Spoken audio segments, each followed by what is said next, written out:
Bismillahirrahmanirrahim. Alhamdulillahi rabbil alamin wassalatu wassalamu ala rasuli rabbil alamin nabiyyina wa habibina wa qudwatina Muhammad ibn Abdullah wa ala alihi wa sahbihi wa man sar ala nahjihi wa ihtada bihadihi wastanna bisunnati ila yaumiddin amma ba'du. Yang dihormati Al-Fadhil Ustaz Reza selaku moderator, para pimpinan Global Ihsan, muslimin dan muslimat, para pencinta ilmu sekalian, Assalamualaikum warahmatullahi wabarakatuh. Alhamdulillah, syukur kita kepada Allah Azza wa Jalla pada hari ini 29 November 2024 bersamaan dengan 27 Jumadal Ula 1446 kerana kita dapat meneruskan pengajian kita dalam kitab Rukun Iman. Kitab yang ringkas ini insya-Allah ada manfaatnya sebab dia mempunyai kitabnya ringkas tapi perbahasan yang besar. Kerana itu kita nak kenal Allah, nak kenal Rasul, malaikat, kitab-kitab, hari akhirat, qada dan qadar yang sangat penting dalam kehidupan kita semua. Maka pada malam ini sambungan kita siri yang ke-9, iaitulah masih lagi dalam bab yang ketiga, dalam rukun yang ketiga, iaitu beriman dengan kitab. Jadi para jemaah yang ada kitab, boleh ikut daripada awal lah, daripada awal bab saya ulang kaji balik secara ringkas. Kita ulang kaji bermula di muka surat 58. Beriman dengan kitab-kitab Allah yang diturunkan ke atas Rasul-Rasul alaihimussalatu wassalam ialah rukun iman yang ketiga. Rukun iman yang ketiga. Ar-Ruknus Salis. Dia panggil rukun iman yang ketiga.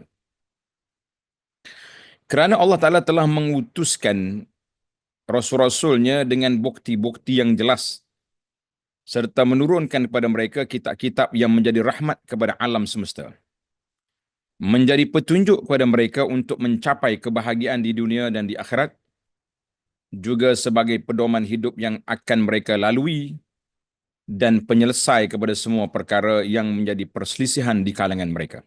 Itu kitab. Jadi kita beriman dengan kitab. Setiap Rasul ada yang ada kitab sendiri, ada Rasul yang menyambung kitab Nabi ataupun Rasul yang sebelumnya. Maka kitab-kitab itu, beriman dengan kitab ini sebagaimana Allah Ta'ala sebut dalam ayat surah An-Nisa 136, Ya ayyuhalladzina amanu aminu billahi wa rasuli wal kitabil ladzi nazzala ala rasulihi wal kitabil ladzi anzala min qabl. Wahai orang-orang yang beriman, tetapkanlah iman kamu kepada Allah dan Rasulnya sallallahu alaihi wasallam dan kepada kitab Al-Quran yang telah diturunkan kepada Rasulnya, yakni Muhammad sallallahu alaihi wasallam, dan juga kepada kitab-kitab suci yang telah diturunkan terdahulu daripada itu, dan sesiapa yang kufur ingkar, maknanya kewajipan kita beriman kepada semua kitab yang Allah Ta'ala turunkan kepada Rasul alaihi wassalatu wassalam. Kemudian kita dah bincang dalam siri lepas keperluan manusia kepada kitab, kepada petunjuk dan hikmah daripada penurunannya telah kita bincangkan. Sambungan kita pada kali ini iaitulah di muka surat 68. Muka surat 68, kitab-kitab yang diturunkan dari langit yang disebut dalam Al-Quran dan disebut dalam sunnah.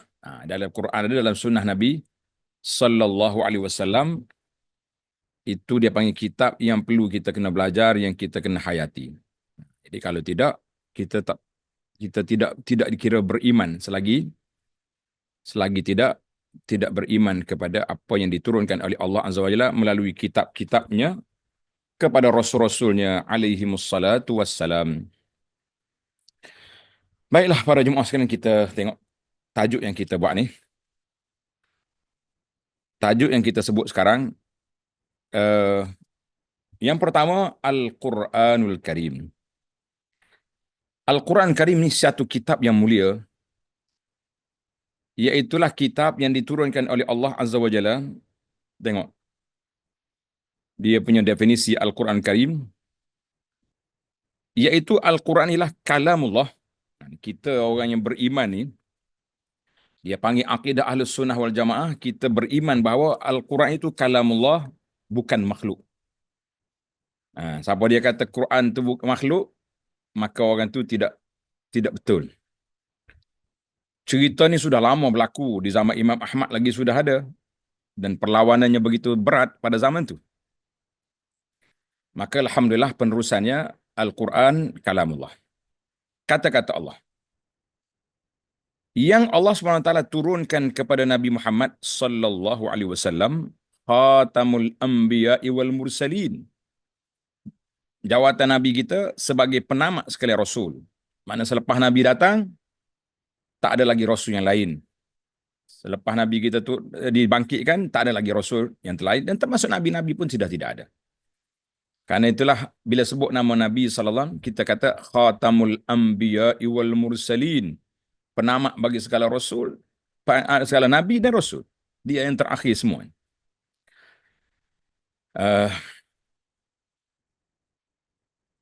Ia adalah kitab terakhir yang diturunkan oleh Allah untuk menjamin, Allah telah menjamin, Allah jamin untuk menjaganya daripada sebarang penyelewengan. Orang tak boleh nak selewengkan Al-Quran. Nak tukar-tukar ayat ke, nak main-main tak boleh. Karena itulah bila kita tulis Al-Quran, kita kena letak dalam kurungan. Contohnya kalau kita ambil kod ayat Al-Quran contohnya. Jadi kita kena letak ini kurungan daripada awal sampai ke akhir ayat, ataupun kalau ambil separuh ayat kena letak titik sebelah. Kemudian tutup kurungan, bagi tahu al-ayah ada lagi ayat ni selepas daripada ini. Tak boleh main-main. Sebab tu anda tengok sebahagian orang ni dia buat Yasin ada tambahan ayat macam-macam, kita kata jangan. Al-Quran, Al-Quran. Kalau nak buat doa, nak buat zikir, buat zikirlah. Tapi dengan ayat Quran kena kod dia secara apa yang diturunkan oleh Allah Azza wa Jalla. Jadi Allah Ta'ala telah menjamin untuk menjaganya daripada sebarang penyelewengan dan pengukuhan, serta menjadikannya nasikh.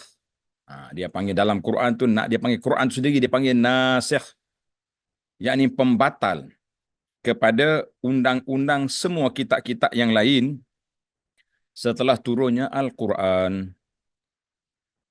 Apa dia maksud pembatal? Nanti kita hurai nanti insya-Allah. Jadi dalil kepada Allah jaga Al-Quran ini, apakah dalil? Buktinya iaitulah firman Allah Ta'ala, a'udzubillahi minasyaitonir rajim, inna nahnu nazzalna dzikra wa inna lahu lahafizun. Maknanya sesungguhnya kamilah yang menurunkan Al-Quran dan kamilah yang memelihara dan menjaganya. Jadi Allah dah jamin bahawa aku turun Quran, aku jaga, aku pelihara dia, mu tak usah duduk main-main. Jangan siapa yang bermain-main dengan Al-Quran. Dia dijaga oleh Allah Subhanahu Wa Taala. Suratul Hijri ayat 9. Macam-macam kita dengar orang cuba nak main-mainkan Quran. Nak. Orang putih ke, orang hitam ke, orang apa sajalah, kita tak nak tuduh-tuduh orang lah. Yang penting ada makhluk ni cuba nak main dengan Quran. Dia cuba nak masukkan ayat-ayat yang bukan daripada Al-Quran contohnya. Maka alhamdulillah Allah Ta'ala jaga, teks Al-Quran pun dijaga. Sekejap ya kita akan dapat kesan bahawa dalam ayat ini ada tambahan. Dalam ayat ini ada penyelewengan, ada orang panggil teks yang dimasukkan. Termasuk yang salah cetak. Salah cetak pun sekejap ya orang boleh kesan. Nah, tengok, salah tu. Ayat bertukar tu. Salah ayat tu. Di akhir ayat contohnya patutnya Ghafurur Rahim, dia tak At-Tawwabul Karim contohnya. Sekejap orang boleh kesan. Itu penjagaan Quran dari sudut nasnya sendiri. Dan di sana juga ada penyelewengan-penyelewengan yang orang cuba nak tahrif. Maka Nabi SAW sebut dalam hadis, kan, kita ni akan ada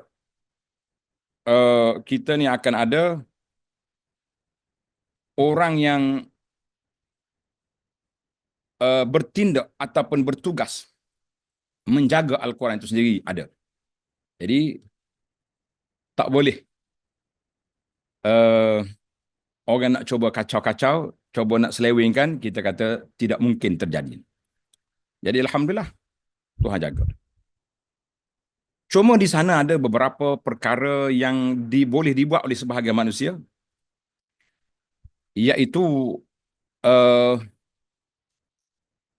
mereka cuba memesongkan fahaman. Ini berlakulah. Memesongkan fahaman.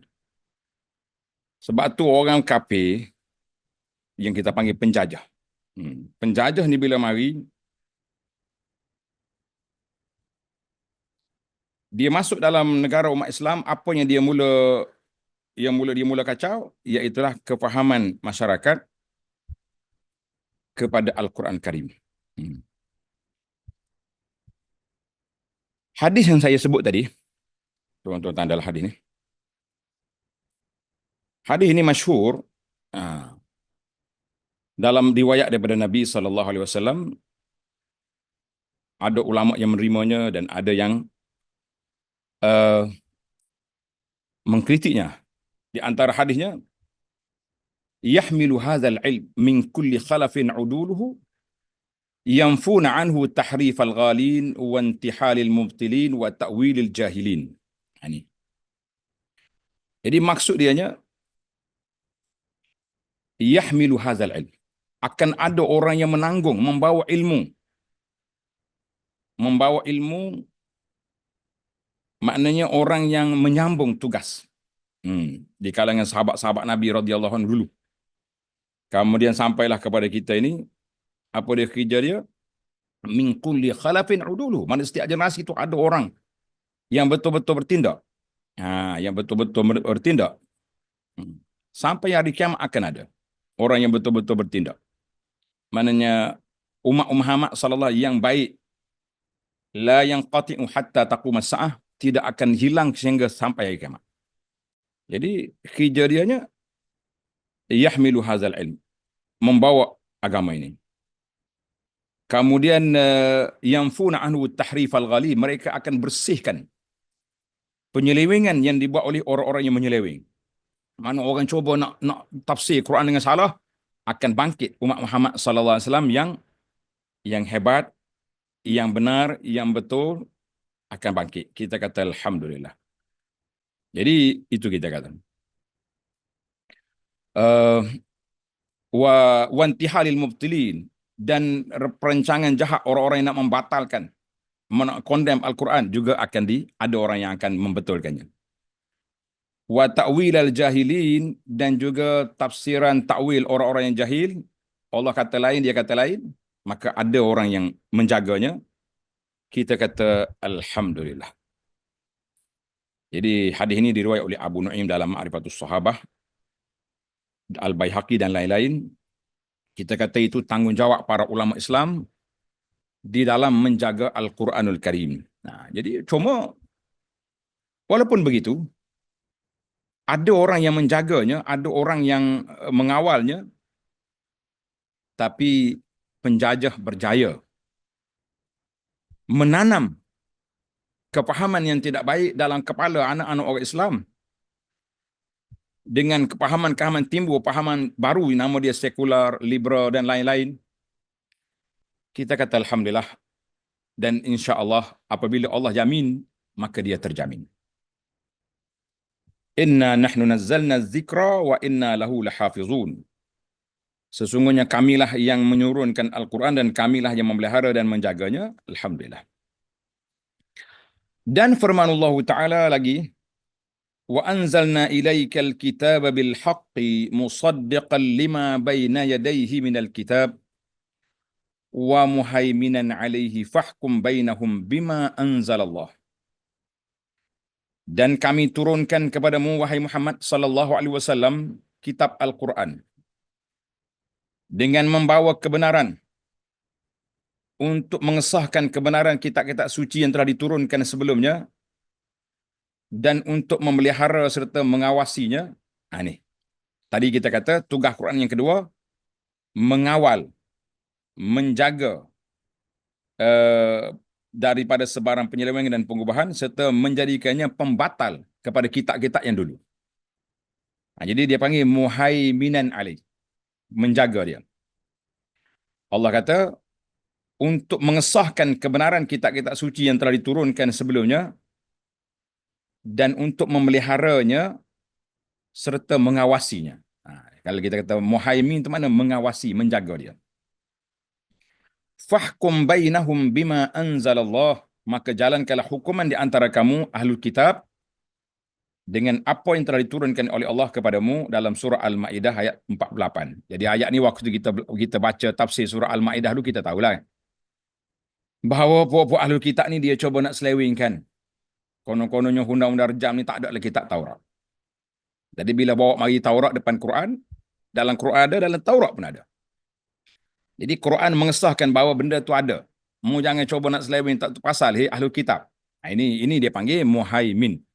Quran itu mengawal kitab-kitab terdahulu. Kalau orang cuba nak pesongkan Tuhan ada anak ke, Tuhan ada berapa ke, jadi Al-Quran akan bawa kepada kita satu, yaqul huwallahu ahad. Katakan Allah Ta'ala itu yang esa. Tak ada yang lain. Tak ada dua, tak ada tiga. Tak usah cakap. Kalau kata tak usah rayak ke apa pun, Allah Ta'ala esa, Allah Ta'ala yang esa, dia saja yang ada. Baik. Ayat ini surah Al-Maidah ayat 48. Kemudian kita beriman kepada yang kedua, kitab yang diturunkan oleh Allah Azza wa Jalla kepada para nabinya di bumi, nama dia Taurah. Kitab Taurat. Kitab Taurah. Taurat ialah kitab yang diturunkan oleh Allah Subhanahu wa taala kepada Nabi Musa dan menjadikannya petunjuk dan cahaya yang berhukum dengannya Bani Israel dan para ulama mereka. Mana asal kitab Taurat yang benar, alhamdulillah telah menjadi panduan, telah menjadi petunjuk, membawa hidayah kepada puak Bani Israel pada masa dia. Cuma bila mari kemudian yang jadi penyelewengan itu cerita lain. Yang penting kita beriman dengan asal Taurat.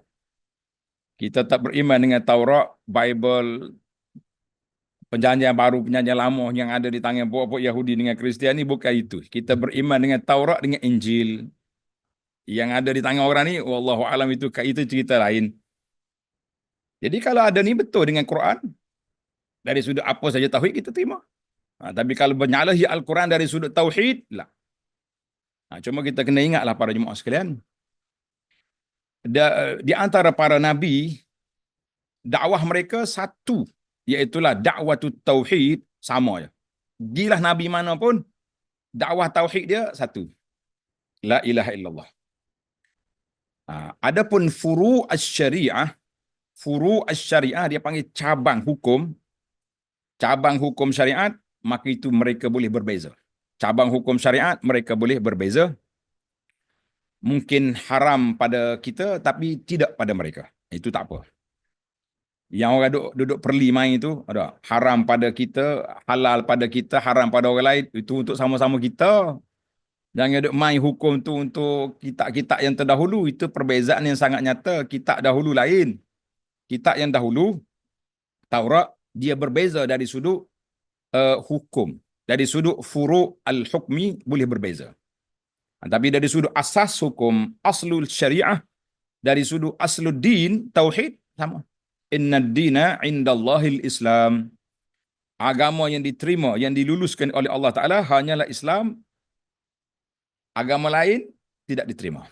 Maknanya semua Nabi. Walaqad ba'asna fi kulli ummati rasulan an i'budullah wajtanibut taghut. Semua nabi-nabi kerja mereka iaitulah menyeru kepada tauhid, mu'budullah, sembahlah Allah Ta'ala dan jauhkan diri daripada taghut. Maka kitab Taurat yang kita wajib beriman dengannya ialah Taurat dengan ni. Taurat mana? Taurat yang Allah turunkan kepada Nabi Musa AS. Bukan Taurat yang telah dipinda dan diubah yang berada di tangan Ahlul Kitab sekarang. Mana ada di tangan Ahlul Kitab lah ni, pokok dia apa pening juga. Perbezaan naskah, mazhab dia pun sangat berbeza. Dia kata kita dalam Islam ada mazhab juga tu. Tak, Hanafi, Maliki, Syafi'i, Hambali, itu mazhab fiqh. Mazhab tauhid kita apa satu ya Allahu Ahad belaka. Cuma berbeza dari sudut takwil tak takwil ayat, penerimaan hadis, hadis sahih, hadis mutawatir, hadis hak itu berbezalah di antara beberapa kumpulan Islam. Adanya kumpulan Ahlul Hadis, adanya kumpulan Asy'ariyah, ada Maturidi, ada lagi lah mana-mana lain-lain lagi. Kita kata di sana ada beberapa perbezaan dari sudut perbahasan furu' al-aqidah. Baik, itu bukan tajuk kita. Yang tajuk kitanya kita nak mempertegaskan di sini bahawa kita terima Taurat asli yang diturunkan oleh Allah Azza wa Jalla kepada Nabi Musa alaihissalam. Dia berbeza di antara Quran dengan Taurat berbeza. Apa beza dia? Cara turun. Taurat diturun sekaligus. Nabi Musa alaihissalam pergi bermunajat kepada Allah Taala di Bukit Tur Sina, maka Allah Taala anugerahkan kepada dia Taurat. Al-Quran, Nabi SAW diturunkan munajjaman. Turun munajjaman, turun secara berperingkat-peringkat. Bermula daripada Nabi SAW menerima wahyu yang pertama ketika di Gua Hira, Jabal Nur. Bermula di situ, sampailah kepada Nabi wafat selama 23 tahun. Tuan-tuan dan puan-puan bayangkan, dalam masa 23 tahun, turun sikit-sikit. Tak ada apa-apa perubahan dan tidak ada percanggahan. Sangat jauh perbezaan dengan kita sekarang. Yang kita bagi arahan awal tahun dengan hujung tahun mungkin berbeza. Ucapan seseorang dalam masa yang sama. Nah, lepas tu dia berucap lain pula mungkin berbeza. Tapi Al-Quran tidak ada yang bercanggah. Cuma di dalam Quran ada nasikh dan mansuh. Tadi saya sebut tadi, Al-Quran ini menasahkan, membatalkan hukum-hukum yang ada dalam kitab-kitab terdahulu. Dan dalam Quran sendiri dia ada hukum nasikh mansukh, maknanya hukum yang lama itu dibatalkan dengan hukum yang baru. Itu ada. Itu perbezaan. Jadi beza di antara penerimaan kitab Taurat dengan Al-Quran, apa perbezaan dia? Berbeza dianya cara penerimaan, cara turun. Sebab itulah puak-puak apa ni kafir ya, kerah kepala ni dia cuba. Dia kata apa? Dia kata suruh Muhammad minta dengan Allah Taala turun Quran sekaligus.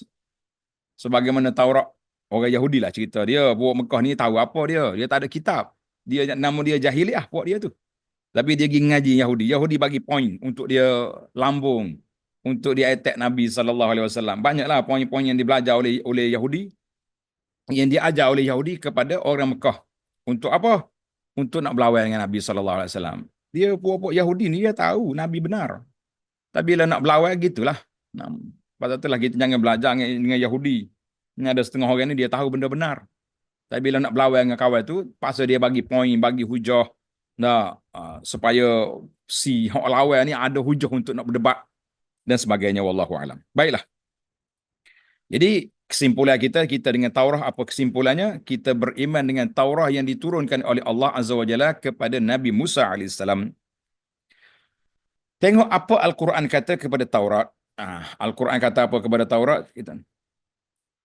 Inna anzalna at-Taurata fiha hudan wa nur.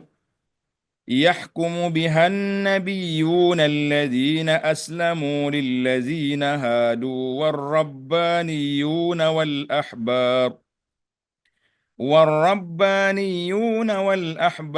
بما استحفظوا من كتاب الله. Maksudnya,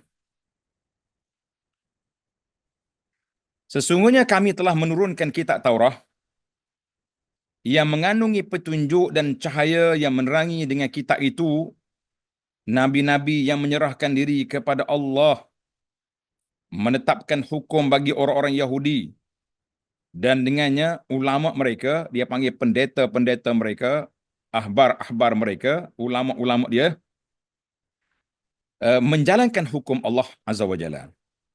Sebab mereka diamanahkan memelihara dan menjalankan hukum-hukum dari kitab Allah, Taurat itu. Jadi itu tugas ulama.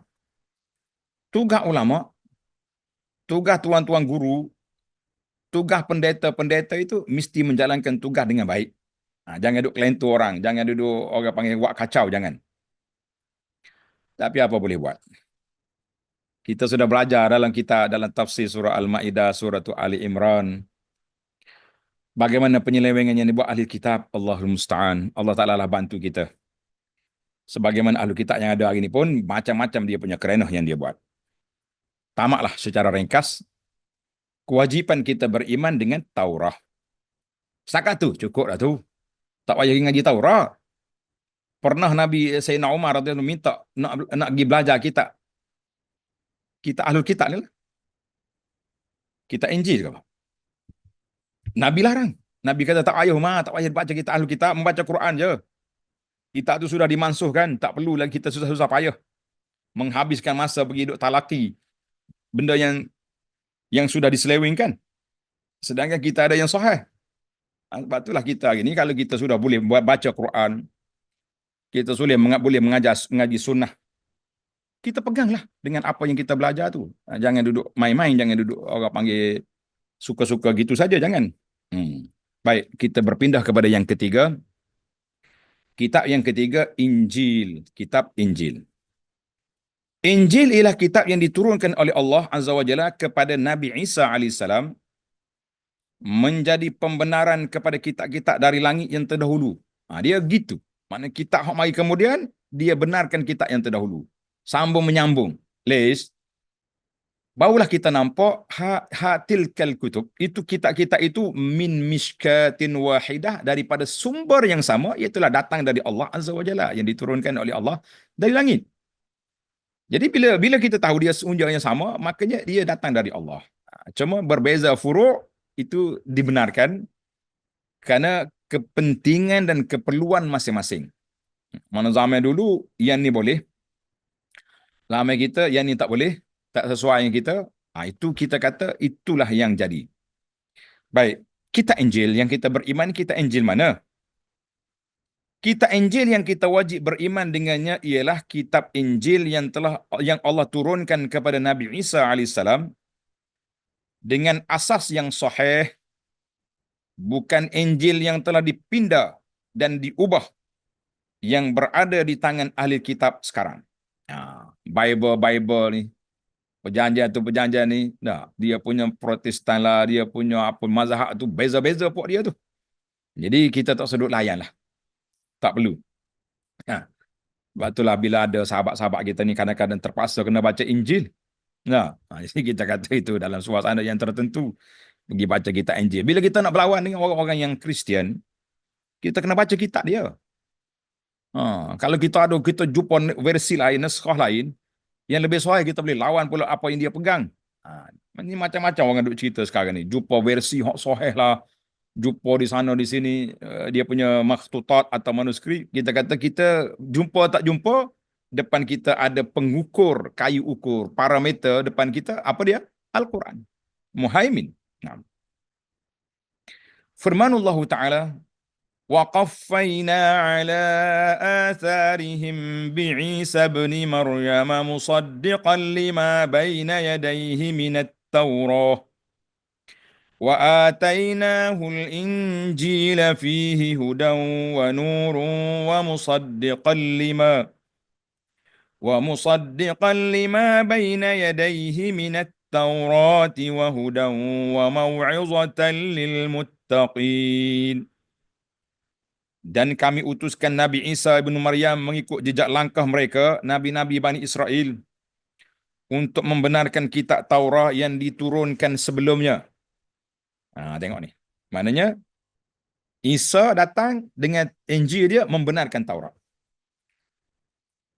Dan kami telah berikan kepadanya kitab Injil, fihi hudan wa nur, yang mengandungi petunjuk hidayah dan cahaya yang menerangi. Ini sifat Injil, hidayah dan cahaya. Sebab dia banyak nasihat, banyak panduan, banyak sambil mengesahkan benarnya apa yang telah ada di hadapan mereka dari kitab Taurat. Mana Injil membenarkan Taurat. Sebab Injil lebih muda, dia panggil adik. Serta menjadi petunjuk dan nasihat pengajaran bagi orang-orang yang bertakwa. Jadi siapa-siapa dia bertakwa, dalam kitab dalam kitab ni ada berapa sifat? Hudan, nur, musaddiqan lima baina yadayhi Taurah wa hudan wa mau'izatan. Itu sifat-sifat yang ada.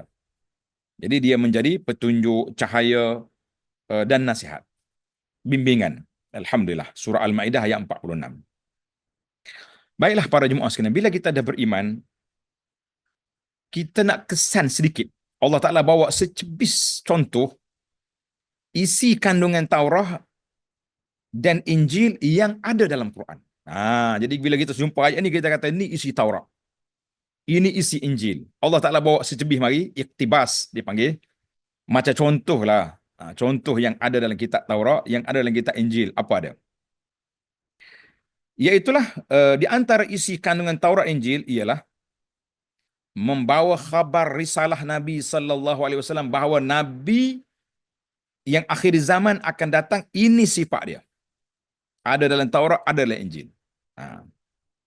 Firmanullah Ta'ala, الذين يتبعون الرسول النبي الأمي الذي يجدونه مكتوبا عندهم في التوراة والإنجيل يأمرهم بالمعروف وينهاهم عن المنكر ويحل لهم الطيبات ويحرم عليهم الخبائث ويضع عنهم إصرهم والأغلال التي كانت عليهم. Iaitu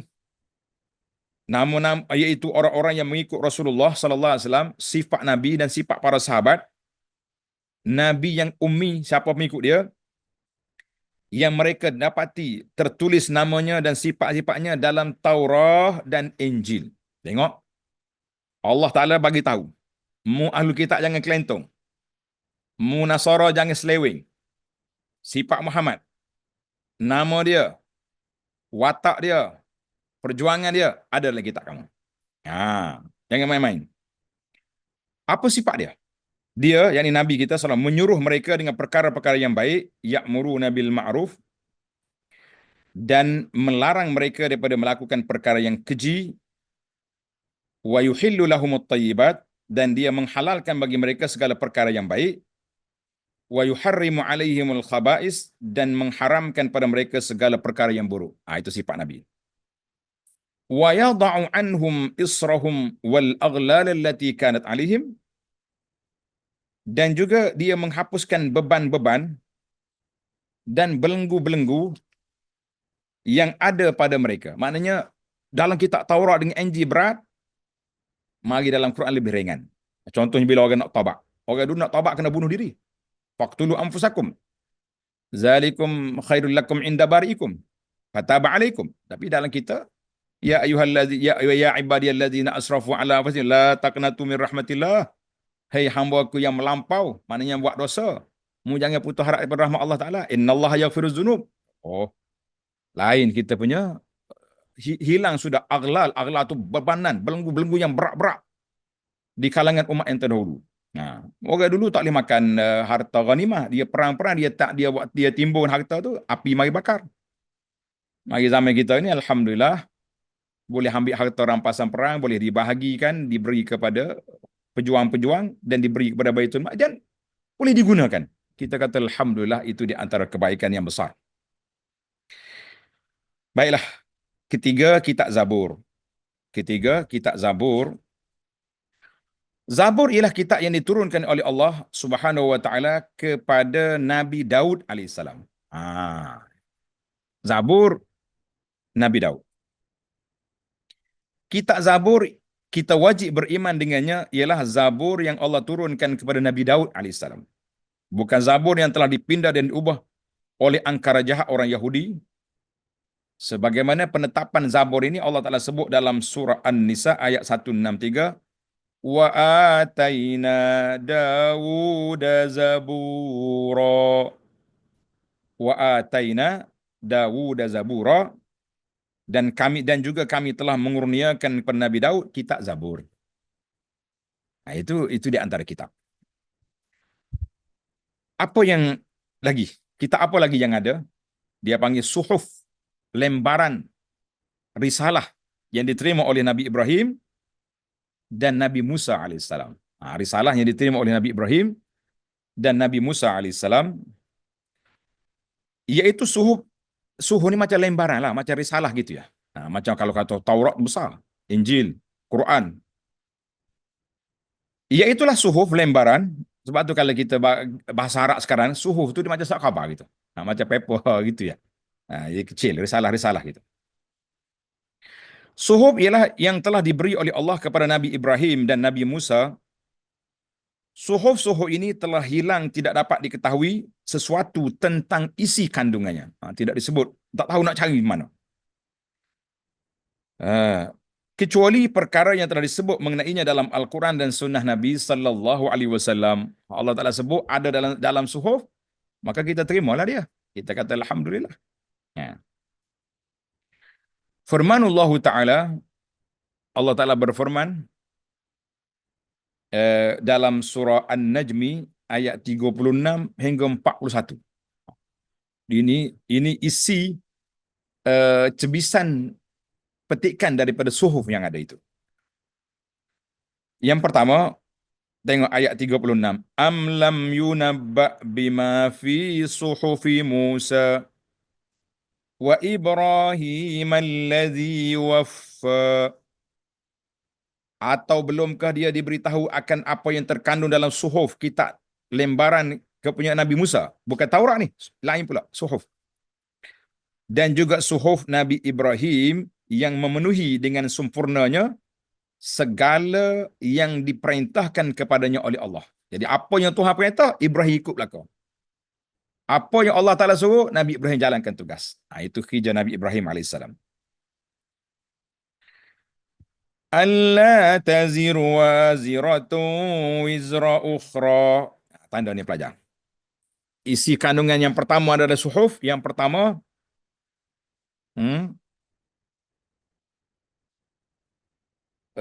dan dalam suhuf itu ditegaskan bahawa sesungguhnya seseorang itu tidak akan memikul dosa perbuatan orang lain. Satu, tulis. Satu, setiap kita akan menanggung dosa kita. Dua, wa an laisa lil insani illa ma sa'a. Dia kata sini, sesungguhnya seorang tidak memikul perbuatan orang lain kecuali dosa yang dilakukannya sahaja. Yang kedua, dan bahawasanya seorang itu tidak memperolehi tidak memperolehi sesuatu selain apa yang telah diusahakannya. Jadi, hak kita usaha, kita buat baik, kita tolong orang, kita ibadat, kita zikir, kita ikhlas, kita bantu, semua kita akan dapat.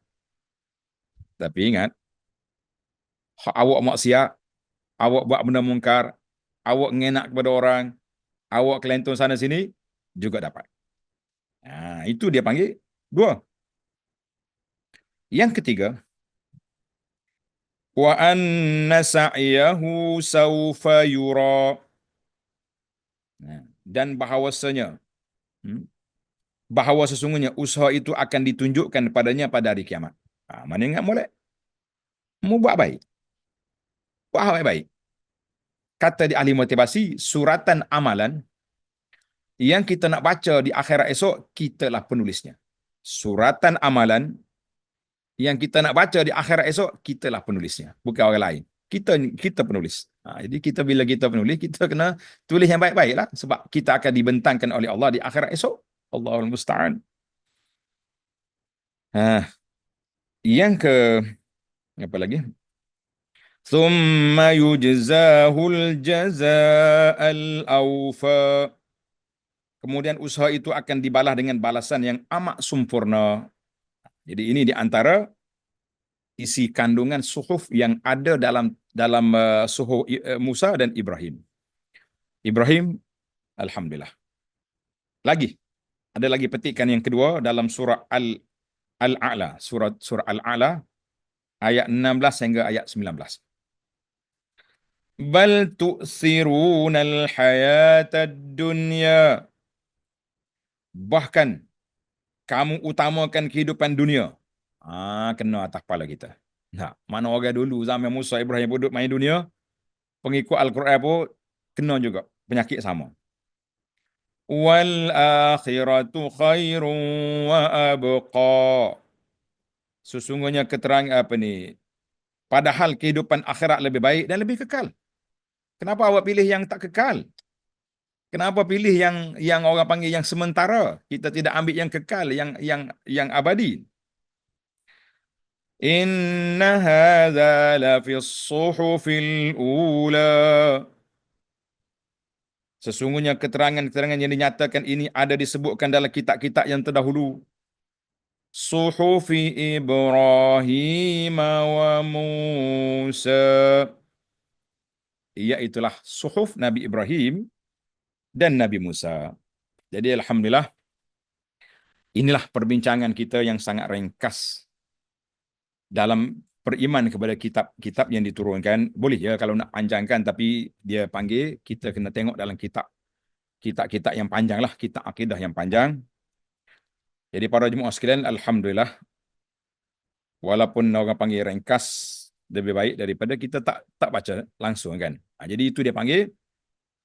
Maka di sini kita dapat simpulkan bahawa kitab Al-Quranul Karim adalah menjadi kitab yang terbaik. Makanatul Quran bainal kutubis samawiyah. Kedudukan Al-Quran nak banding dengan kitab-kitab yang lain, maka dia yang terhebat sekali. Sebab ayat yang kita baca tadi, wa anzalna ilaikal kitabil haqqi musaddiqan lima bayna yadayhi minal kitab wa muhaiminan alaih. Mana Al-Quran dia membenarkan isi kitab dulu dan dia mengawal selia. Mana orang mari kita hok pelik-pelik, hok mari kita yang tak betul, kita kata tak salah. Aku tahu dah benda tak betul. Jangan. Mana kerana itulah bila Nabi kita salah sebut menyatakan kepada kita tentang Al-Quran, maka Al-Quran yang terbaik. Jadi para jemaah sekalian, bila kita sudah tahu di tangan kita ada kitab yang terbaik, tak usah lagi duk cari kitab yang pelik-pelik, yang tak terbaik itu. Alhamdulillah ala kulli hal. InsyaAllah kita sambung dalam siri yang akan datang. Kalau tidak ke mana-mana, tak ada arah melintang pada siri pada minggu hadapan, insyaAllah. Wa sallallahu ala nabiyyina Muhammadin wa ala alihi wa sahbihi ajma'in walhamdulillahi rabbil alamin. Kita ni, kuliah kita ni, dia banyak kadang-kadang terganggu dengan musafir-musafir, perjalanan-perjalanan. Jadi untuk maklumatlah sahabat-sahabat yang berada di mana-manalah di luar kawasan kita ni,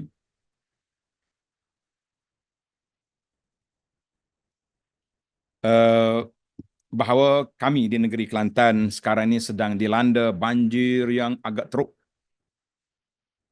Biasa orang buat kayu ukur parameter banjir ni dengan apa? Dengan 2014. Ni tempat saya duduk ni, di Pondok Sungai Raya ni, pada 24 hari bulan 12, 2014, total tenggelam. Rumah saya tinggal atap. Pondok-pondok yang kecil-kecil terbalik. Kalau kata terbalik, kuai habis. Jadi bila orang ukur itulah, mana besar dengan 2014, mana besar dengan 2014, itu je soalan-soalan yang ditanya. Jadi kita kata berbeza-beza. Ada tempat yang 2014 dia selamat, tahun ni tak selamat. Di tempat dia kering 2014, tahun ni naik. Gelombang yang pertama sehingga tengah hari tadi, di sinilah di Pondok Sungai Durian ni, kawan saya lah, kita tak pergi tempat lain, kita nak cerita apa naik sampai ke dekat dengan dataran masjid semalam. Kemudian tadi semalam pagi tadi kering. Kita happy dah, alhamdulillah. Tiba-tiba Mek keluar balik dia punya ramalan, hujan ni akan terus sampai 30 hari bulan sampai besok. Dan selepas Jumaat tadi hujan turun lebat sekali sampai ke Isya tadi. Nampaknya air naik balik. Kita banyaklah berdoa kepada Allah SWT untuk kami di sini dan sahabat-sahabat kita yang sekarang ini berada dalam air. Berada di berapa puluh ribu dah sudah berada di PPS, Pusat Perpindahan Sementara.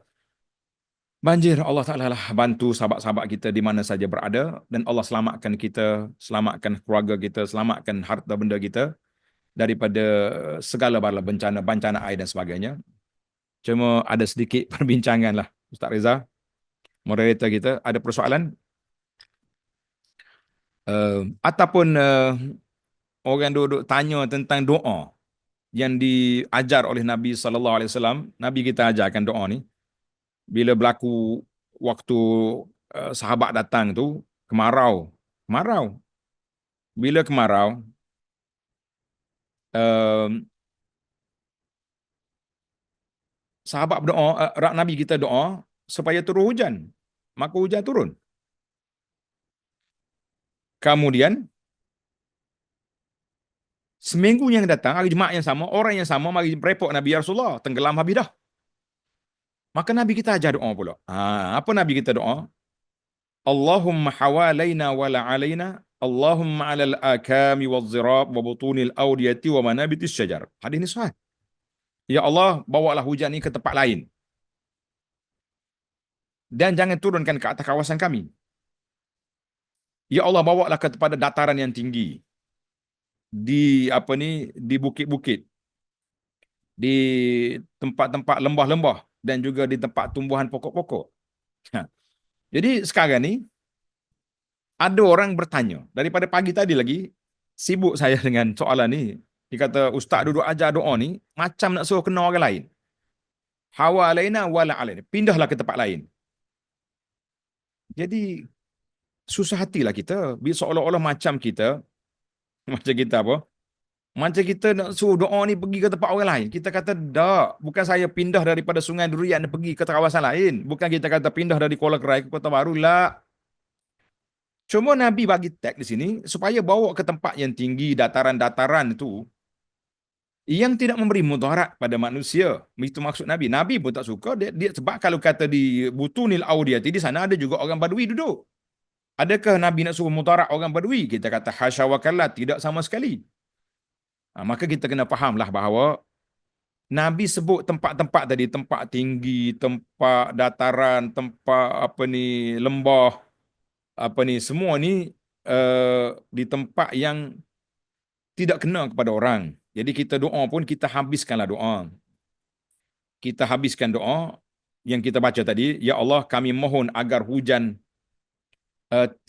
dibawa ke tempat lain, tidak turun ke atas kami, tidak menimpa ke atas kami. Alihkanlah di tempat-tempat yang tinggi, gunung ganang, bukit bukau, lembah-lembah dan tempat tumbuhnya pokok-pokok. Maksudnya, dan kita sambung lagi lah doa ni, ya Allah bawalah hujan ini untuk konteks negeri kita, di tempat selamat, hujan ini bawa ke tengah laut. Bawalah ke tengah laut, ke tengah sungai. Masalahnya kalau tengah sungai, air sungai melimpah naik pak kita juga. Jadi kita memahami bahawa nas yang Nabi kita ajar ni benar, betul. Dan walaupun itu kita berdoa, kita lengkapkan doa kita. Ya Allah, bawalah ke tempat yang tinggi, ke tempat yang rendah, ke mana-mana tempat tanaman yang tidak memudaratkan sesiapa. Tambah itu. Ya Allah, bawalah hujan ini ke lautan, bawalah ke dalam sungai, bawalah ke tempat-tempat yang selamat, yang tidak menenggelamkan, yang tidak memudaratkan sesiapa. Ini kita kena sebut gitu. InsyaAllah dengan penjelasan itu, insyaAllah tuan-tuan berani baca balik. Dia kadang-kadang kita bila tengok orang panggil apa ni, kalimah yang zahir gitu, macam kita nak nyanyi orang lain. Sebab ada orang tanya, Ustaz, tak bahaya ke doa hantar doa ajar tu? Doa ajar pelajar lah, suruh pelajar ikut lah, bawa buat YouTube lah, bawa poster lah. Pejabat agama buat poster juga. Kita kata dah, hak Nabi tu kita kena faham dengan cara yang betul. Maknanya bawalah ke mana tempat saja hujan ini yang tidak memudaratkan manusia. Sebab itulah kita sudahkan doa apa ni, suqya rahmah, hujan ini jadikan hujan rahmat, la suqya azabin, bukan curahan air yang bawa azab, wala hadmin, bukan meruntuhkan bangunan, meruntuhkan apa ni, tanah-tanah, bukit bukau, wala gharaq, yang tidak menenggelamkan orang. Jadi kita kena lengkaplah.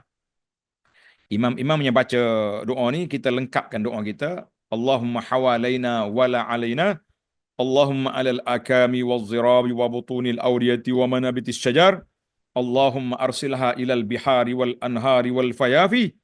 Ya Allah, jadikan dia ni hujan rahmat, bukan hujan azab, bukan hujan yang meruntuhkan, bukan hujan yang menenggelamkan, dan bawalah dia ke tempat yang selamat daripada manusia dan daripada makhluk-makhluk hayawan yang lain.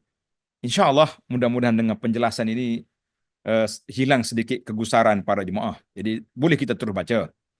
Jangan niat nak kena pada orang, kalau tidak naya gitu kan.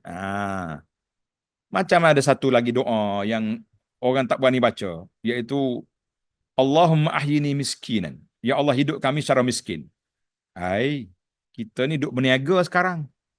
Kalau minta miskin kan naya. Minta miskin kan naya. Tak, tak macam tak kena pula kita kata gitu. Hmm. Jadi yang betul bila kita tengok dalam tafsir hadis, kan, yang tafsir hadis tu bila kita tengok itu dia kata apa? Uh, dia kata Allah mahyini miskin ay bermakna mutawadhi'an. Ya Allah, hidup kami sebagai seorang miskin dengan makna orang mutawadhi', orang tawadhu'. Bukan makna miskin dengan makna papa kedana. No. Jadi jangan salah faham lah. Bukan miskin di sini dengan makna papa kedana. Ya Allah, hidup kami. Nabi aja doa, Allahumma inni a'udzubika minal kufri wal faqri. Tiba-tiba Allah mahyini miskinan. Kontra? Lah, kita kata tidak kontra. Miskin di sini dengan makna tawadhu'. Ya Allah, hidup aku sebagai seorang yang mutawadhu'. Kumpul aku bersama dengan golongan mutawadhi', sebab orang mutakabir tak masuk syurga. Yang masuk syurga ni orang tawadhu' aja. Itu dia panggil. Maka dan hidup kami di akhirat esok bersama dengan miskin ay mutawadhi'an. Itulah yang dapat kita sampaikan. Mudah-mudahan ada manfaatnya. Yang penting doakan pada kami semua di mana saja yang dilanda banjir, di sama ada di kita ni, pantai timur, pantai barat, termasuk sahabat-sahabat kita di selatan Thailand juga. Masya Allah, tadi saya dapat gambar masjid yang kita pergi bantu baru ni tenggelam balik. Allahul Musta'an. Kita nak kata apa? Jangan pula kata, membazir lah. Kullu syai'in biqada'i wa qadar. Semua benda berlaku dengan takdir Allah Azza wa Jalla. Semoga berlaku dengan takdir Allah Azza wa Jalla. Kita hanya boleh menyampaikan, boleh berusaha buatlah. Sebagaimana kata dalam hadis, kalau mau tahu kiamat esok, sedangkan di tangan kamu ada pokok yang kamu boleh tanam, tanam dulu. Yang kata tak makan buah dah, lah. Usaha. Allahu Akbar, Allahul Musta'an. Kita berdoa kepada Allah SWT. Bismillahirrahmanirrahim. Alhamdulillahirabbil alamin. Wassalatu wassalamu ala rasuli rabbil alamin nabiyina Muhammad wa ala alihi washabihi ajmain. Ya Allah, kami mohon dengan nama-Mu yang maha indah, dengan sifat-Mu yang maha tinggi, ya Allah, berhentikanlah hujan banjir yang melanda di kawasan kami ini. Turunkanlah air, bawalah airnya ke lautan, ke tempat-tempat lembah-lembah yang tidak mudaratkan manusia, ya rabbal alamin. Ya mujibas sa'ilin, Allahumma hawalaina wa la alaina, Allahumma alal akami wal zirab butunil awliyati wa manabitis syajar wa ilal bihari wal fayafi wal anhar, ya rabbal alamin. Ya Allah, jadikan hujan ini suqya rahmah, la suqya azabin wala gharaqin wala hadmin, ya karim ya arhamar rahimin.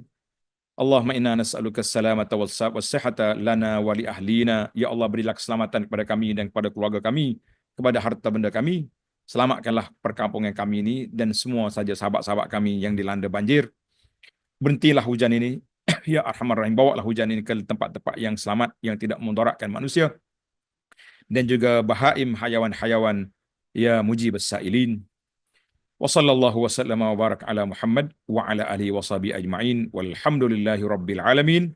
Wassalamualaikum warahmatullahi wabarakatuh. Waalaikumsalam warahmatullahi wabarakatuh. Terima kasih kepada Al-Fadhil Datuk atas pengisian majlis ilmu pada malam ini. Terima kasih juga atas sedikit update mengenai perihal keadaan semasa di lokasi Datuk. Dan paling penting, terima kasih juga atas doa yang sangat kita perlukan pada ketika ini. Dan semoga Allah Subhanahu Wa Taala mengkabulkan dan menerima doa-doa kita semua.